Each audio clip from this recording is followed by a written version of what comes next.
അണ്ണാ നമസ്കാരം. നമസ്കാരം, എല്ലാവർക്കും നമസ്കാരം. ഞാൻ എന്താണ് ഇവിടെ പറയേണ്ടതെന്നുള്ളതാണ് എനിക്കറിയാത്തത്. കാരണം ലാൽ സാറിൻ്റെയും അച്ഛനായിട്ട് ഞാൻ അഭിനയിച്ചിട്ടുണ്ട്, മായയുടെയും അച്ഛനായിട്ട് ഞാൻ അഭിനയിച്ചു. ഇനി അപ്പുവിൻ്റെ അച്ഛനായിട്ടാണ് അഭിനയിക്കാനുള്ളത്.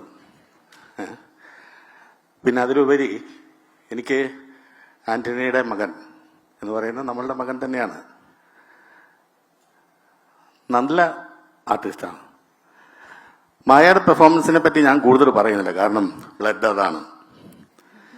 അത് കുറവുണ്ടെങ്കിൽ മാത്രമേ നമുക്ക് വിഷമിക്കേണ്ട ആവശ്യമുള്ളൂ. വളരെ തന്മയത്വത്തോട് ഞാൻ അഭിനയിച്ചിട്ടുണ്ട്.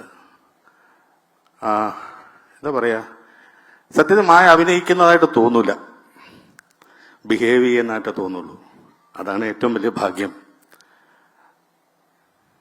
എന്താ പറയേണ്ടത്, എല്ലാ ആശംസകളും നേരുകയാണ്. 7-ാം തീയതി തിയേറ്ററിലെത്തുമ്പോൾ ഒരു വൻ വിജയമാവട്ടെ തുടക്കം എന്ന് ആത്മാർത്ഥമായി പ്രാർത്ഥിക്കുന്നു. ഒപ്പം എല്ലാവിധ ഐശ്വര്യങ്ങളും ഉണ്ടാവട്ടെ എന്ന് വീണ്ടും പ്രാർത്ഥിക്കുന്നു. എന്നെ ഈ സിനിമയിലേക്ക് ക്ഷണിച്ച ആന്റണി, ലാൽ സാർ, ജൂഡ് മുതലാളി, മറ്റേ ഇതിന്റെ കൂട്ടത്തിൽ പ്രവർത്തിച്ച എല്ലാവർക്കും ഹൃദയത്തിന്റെ ഭാഷയിൽ നന്ദി രേഖപ്പെടുത്തുന്നു. ഒരിക്കൽ കൂടി എല്ലാ ആശംസകളും നേരുന്നു. Thank you very much.